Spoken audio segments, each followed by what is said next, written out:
Welcome to the Ideagen Global Leadership Summit 2023, exclusively on Ideagen TV. Today, I am honored to have with us Chetna Singh, Head of Global Total Rewards at SAP. Chetna, welcome. Hello, George. Great to meet you. So great to be with you here today, Chetna. And I'd like to start right in by asking you if you could kindly describe to the millions of people that are watching this interview what fair pay is and why has it been implemented at SAP? Yeah, absolutely. So thank you, George, for bringing such an important topic for our discussion. So let me start with fair pay and probably like how do you visualize fair pay and how do you make it work? So I will give you a very simple way of visualizing it. Imagine two stacks. The first stack is the foundational stack, which is about setting up objective and transparent compensation system regardless of age, gender, ethnicity, culture, sexual orientation, identity, or work life situation. That's the first layer. The second layer is all about aligning reward outcomes to individual impact and contribution. If you combine this together, that's fair pay. So fair pay is not about paying everybody same. I think that's how people many times get a little confused. But if you imagine in these two layers, that's the way how we make it work in SAP. So that's fair pay and why it has been implemented in SAP. It's super simple. It's for our culture of inclusion, equity. It's the way how your customers or your investors make their decisions, and it's also all about making us an employer of choice for our employees and for external talent. So it's all about what an organization stands for. And to me, if the foundation is weak, you can't build a stronger house. This is why it's so important for us. And so, Chetna, what sort of criteria Yeah. is taken into account when developing the fair pay system? Sure. So again, let me talk in two dimensions, the qualitative dimension and the quantitative dimension. Qualitative is all about what do you want to stand for? Is it about your culture of inclusion, equity, performance? So that's those qualitative, right? Do you want to give your employees an equal opportunity employer experience? Have their compensation experience in your organization is fair, transparent, objective? Have they been equipped with right tools to be set up for performance? How are the leaders doing their job? What are your organization philosophies? How do you make it work on the ground? That's the qualitative. The quantitative part is, of course, setting up a statistical system where you could do a regression analysis and identify people who are beyond the acceptable range of base compensation. So if you combine these two together, those makes the criteria of running a fair system in an organization or definitely for SAP. And so how does this differ from gender pay? How is fair pay different than gender pay? If you look at fair pay, that is, I would call it as a bigger umbrella. It's agnostic. It's not about age, gender, ethnicity, sexual orientation, identity. It's agnostic. It creates a culture of aggregation.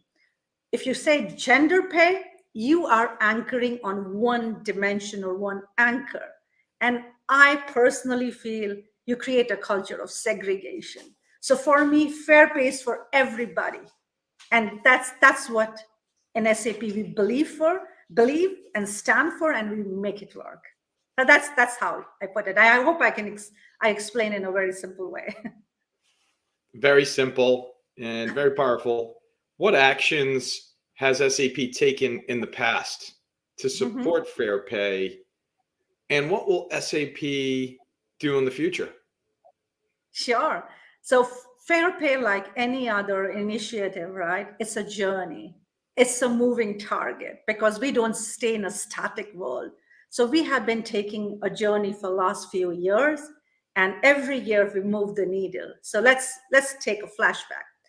Years back, SAP started a global language of jobs. So you are working in whether in Brazil or Manila, or let's take Spain. You speak one career level or language for jobs. That's the number one. The secondly, we started, of course, we are very, very, I would say, particular about conducting annual market surveys every year, our benchmarking minimum once a year to align ourselves to the market. So we have to be competitive to the market. So externally competitive, externally aligned to external practices. That's number two, which is absolutely the foundation. We do it every year.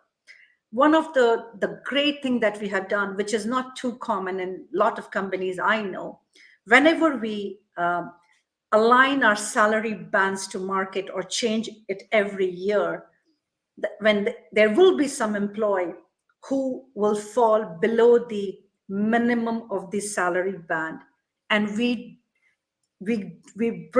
invest every year to bring those employees to the minimum of the range, because we believe that everybody should be paid within the range. Nobody should be paid below the minimum of the salary band or range. That's a great initiative, and we do it every year diligently. That moves the needle all the time. And that the one which I'm particularly very proud of, this year we launched a global pay equity analysis. We established a statistical anchor, and whoever was outside the acceptable pay range, irrespective of, again, gender, age, ethnicity, uh, sexual orientation, identity, we gave them a pay equity adjustments. And what's the future? The future is we don't want to rely on one-time exercise. We want to bake it in as our DNA. So this year in 2023 is going to be a part of our annual comp exercise. So that's when you're telling our leaders that this is so important for us that we'll bake it, and an automatic adjustment will be done for the employees. So you can see that we are constantly moving the needle. And of course, there are so many, I would say, countries or legislation coming even stronger for this. So we have a great global pay equity standards and a model set up, and we will continue to evolve and invest in it. And again, it's all about program, policies, everything. It constantly needs to evolve. So as I said, it's a moving target, and we have to continuously put the energy, traction, and a leadership commitment to make it happen. Well, Chetna, we can see your energy, and it's so contagious. It's just amazing to see and to understand the breadth and depth of what you're doing. And so, can you describe again for our global audience, what is SAP doing to ensure employees' pay remains competitive externally as well as equitable internally? Yeah, absolutely. So again, it's a very established practice which we do with all diligence every year. We participate in our different technology surveys, right? We get the benchmark data, we align our salary bands aligned to our go-to-market positioning, which could vary by market. Some market, it could be more aggressive because the market is aggressive. Some where it could be median, somewhere it could be 75th percentile, it depends. So we align those, and we update our salary ranges that ensure external competitiveness.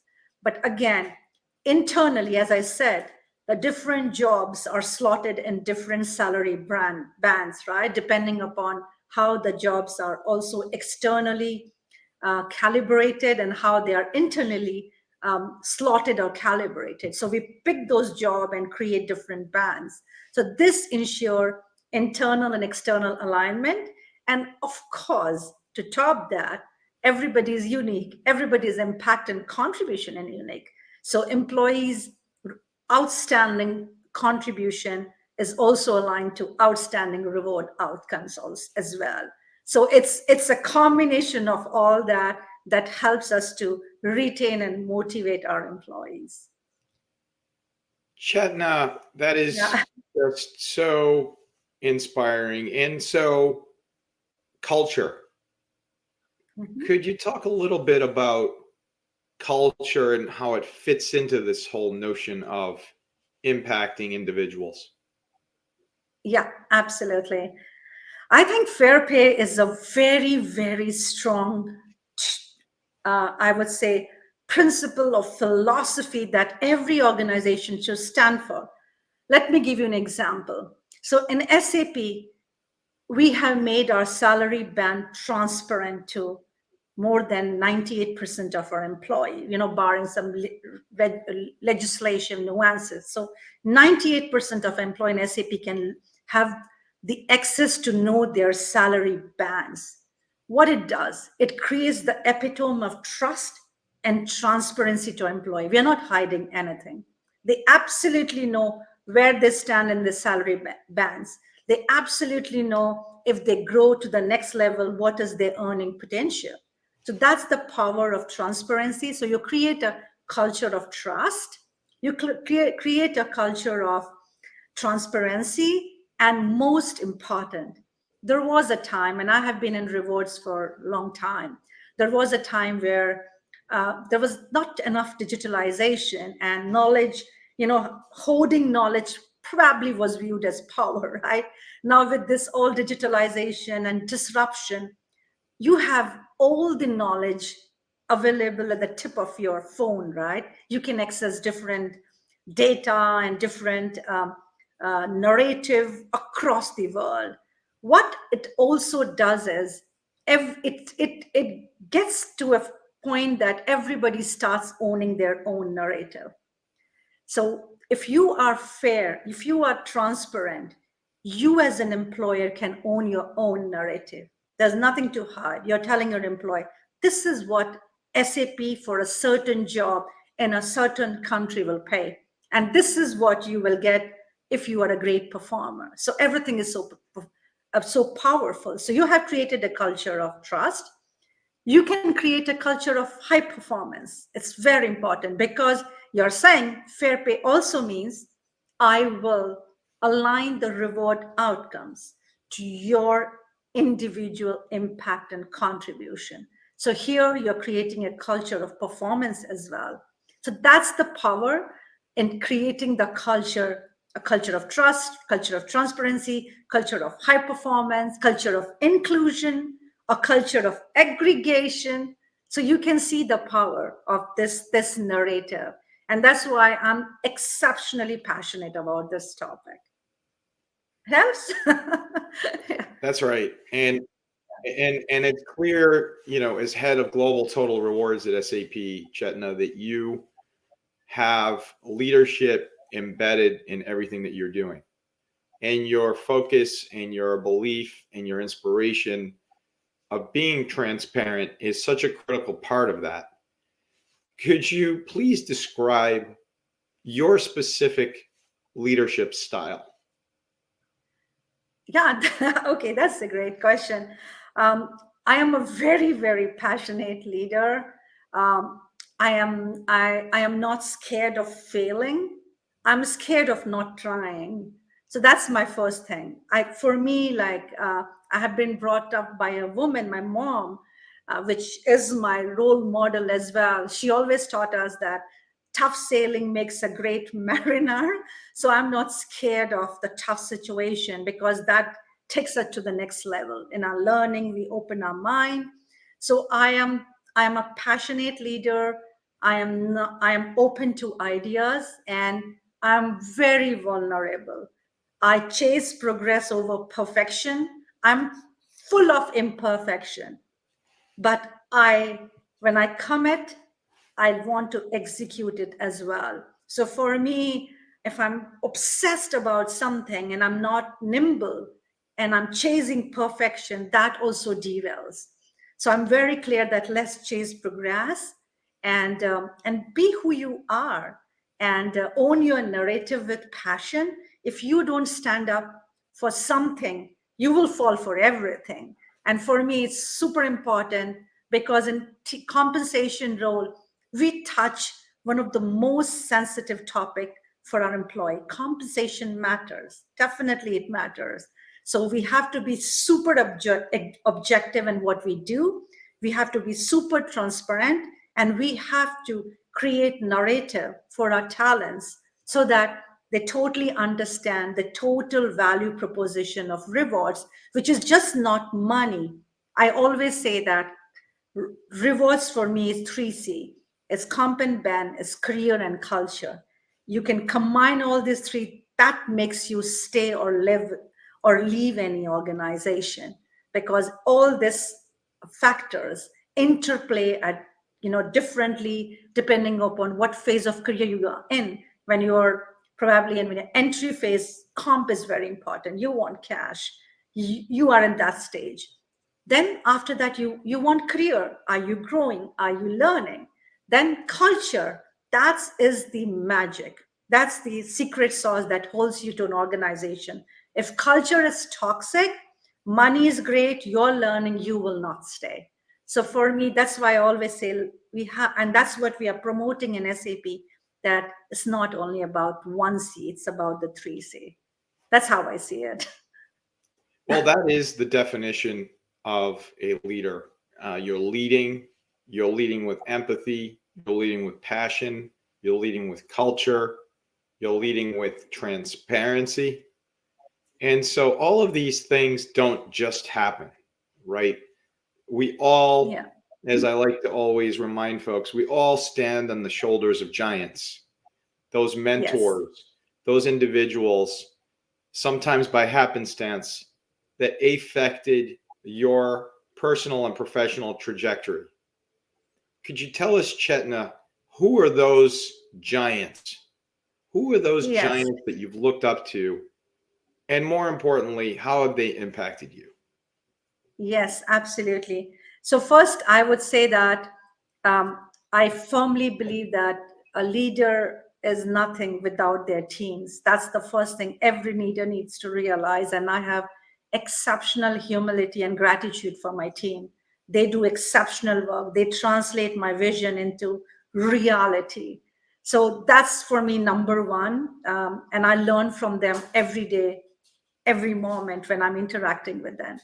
So for me, of course, there are certain role models, but the way I also look at, there is a goodness in every different leaders I have worked with. I would be inspired by a leader for their humility. For some leader, it's their communication style. For some leader, it's empathy. For some leader, it's like they're transformational. For example, I have worked for some organization in Cisco where John Chambers was our CEO, and he has like a real charisma on stage. So I would always look up to him for the stage presence and how he interacted with audience. I have worked with some of our leaders in SAP who are so humble. They are board members, but there is no, there is nothing like I'm sitting on an ivory tower. They get into the ground and they work with people. They are not followed by huge entourage or something. So I'm touched by their humility. So that touches me. And of course, my role model has been my mother. She was a school teacher. She gave us the value and the system, and always grounded, but dream, always dream, and execute. Dreaming is not enough. You need to have also a plan to convert your dream. So for me, it's like different leaders for different attributes, and I'm very thankful to a lot of mentors in my life who have really believed in me, and I have learned from them, and they have given me time, and they have invested in me. And there are some board members in SAP who have coached me, mentored me, and they have really sponsored me as well. So I'm exceptionally have great gratitude for all of them, and with my team and all my peers as well. We need to work together to get to win-win. So for me, it's across. I think I have that attitude that there is goodness in everybody. You take it, and you grow. Open your mind. So that's how I look at it. Yeah. What an absolute inspiration. What just such critical importance, Chetna, especially today, in the world with so many different concurrent issues taking place, to have the idea that you can be a leader that is empathetic and all of the attributes that you so articulately described in this interview. It's really just an inspiration. And most importantly, it's a privilege to have this opportunity to interview you on Ideagen TV as part of our Global Leadership 2023 Summit, to say you are a leader and the world needs to take note of every word you said because it's so profound. And so if I ask you, what is your final call to action for our global audience, and how can they learn out more about all of your incredible work at SAP, where would you guide them? Sure. So my my message would be, have a student's mindset, and because we are students for life. I believe I really stand by what I'm saying, and nobody will know if we feel that we have arrived. I think that day we derail ourselves from growing. So be curious, have a student's mindset, and most important, be humble, and be authentic, because I always believe that, it's all, when you go up you meet certain people, when you go down you also meet same set of people. Be kind, and be passionate and believe and stand for what you believe in, and have the peace of mind. Are you doing right, and does it allows you to sleep well at night? That's very important for me. And don't pretend to be a perfect. There is nobody perfect in this world. Embrace your imperfection with pride and be vulnerable. And where you want to learn about me, I'm a passionate follower of LinkedIn. LinkedIn is the only social media I like. Every time you would see, whenever I'm in the whatever train car, whenever free time, I go to LinkedIn, see what's happening. I'm curious. I connect, I interact with people on LinkedIn. Whoever messages me, I would always go and close the message. I will respond. Even there's so many people who say for jobs and stuff like that. Even I have nothing to offer them.